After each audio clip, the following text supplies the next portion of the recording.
কেউ নামাজ আদায় করছে, সেটা আল্লাহর হুকুমেই করছে। ব্যভিচারী ব্যভিচার করছে, আল্লাহর হুকুমেই করছে। ধর্ষক ধর্ষণ করছে, আল্লাহর হুকুমেই করছে। চোর চুরি করছে, আল্লাহর হুকুমেই করছে। ডাকাত ডাকাতি করছে, আল্লাহ সুবহানাহু ওয়া তাআলার হুকুমেই করছে।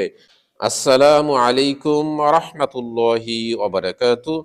আলহামদুলিল্লাহি রাব্বিল আলামিন ওয়াসসালাতু ওয়াসসালামু আলা সাইয়্যিদিনা মুহাম্মদ ওয়া আলা আলিহি ওয়া আসহাবিহি আজমাইন।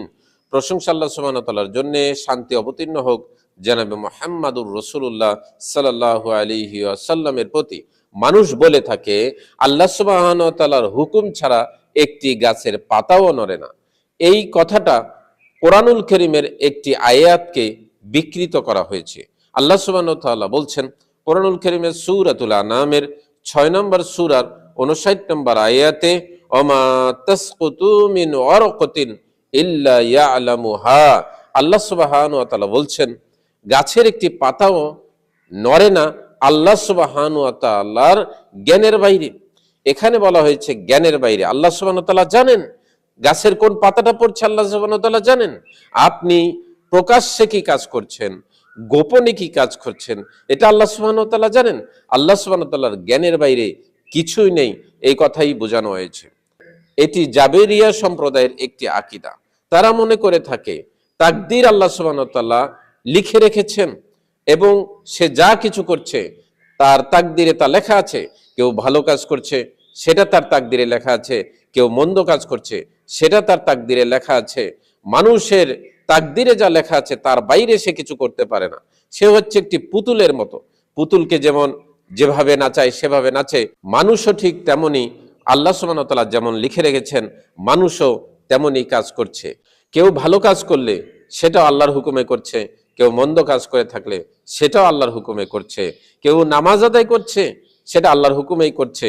ব্যভিচারী ব্যভিচার করছে, আল্লাহর হুকুমেই করছে। ধর্ষক ধর্ষণ করছে, আল্লাহর হুকুমেই করছে। চোর চুরি করছে, আল্লাহর হুকুমেই করছে। ডাকাত ডাকাতি করছে, আল্লাহ সুবহানাহু ওয়া তাআলার হুকুমেই করছে। কারণ আল্লাহ সুবহানাহু ওয়া তাআলা এগুলো পূর্বেই লিখে রেখেছেন। আল্লাহ সুবহানাহু ওয়া তাআলা যদি পূর্বেই লিখে রাখেন, তাহলে ভালো কাজ করলে কেন জান্নাত দেওয়া হবে, আর মন্দ কাজ করে থাকলে তাকে জাহান্নাম কেন দেওয়া হবে? তারা বলে থাকে ছায়াবাজে পুতুল বানাইয়া মানুষ যেমনি নাচাও তেমনি নাচে, পুতুলের কি দোষ। তারা মনে করে থাকে কেউ খারাপ কাজ করে থাকলে সেটা আল্লাহ সুবহানাহু ওয়া তাআলার হুকুমেই করেছে, তাহলে তাকে কেন জাহান্নামে দেওয়া হবে? জিনা, মানুষের নিজস্ব সক্রিয়তা রয়েছে। মানুষ চাইলে সে ভালো কাজ করতে পারে, মানুষ চাইলে সে মন্দ কাজও করতে পারে। মানুষ চাইলে অন্যকে সাহায্য করতে পারে, মানুষ চাইলে অন্যের পকেট মারতে পারে। মানুষের স্বকীয়তা রয়েছে। কেউ যদি ভালো কাজ করে তার পুরস্কার পাবে, কেউ যদি মন্দ কাজ করে তার জন্য শাস্তি রয়েছে। আল্লাহ সুবহানাহু ওয়া তাআলা কোরআনুল কারীমের সূরাতুল জিলজালের 99 নম্বর সূরার 7 থেকে 8 নম্বর আয়াতে বলছেন, ওমাইয়ামাল মিসকালা যাররাতিন খায়রান ইয়ারা ওমাইয়ামাল মিসকালা যাররাতিন শাররান ইয়ারা। কেউ যদি অনুপরিমাণ নেকির কাজ করে সে তা দেখতে পাবে, কেউ যদি অনুপরিমাণ মন্দ কাজ করে সেও তা দেখতে পাবে। আপনার নিজস্ব সক্রিয়তা আছে, আপনি চাইলে ভালো করতে পারেন, আপনি চাইলে মন্দ কাজও করতে পারেন। এটা আল্লাহ সুবহানাহু ওয়া তাআলা মানুষকে নিজস্ব সক্রিয়তা দিয়েছেন যেন মানুষকে পরীক্ষা করা যেতে পারে কে ভালো আর কে মন্দ।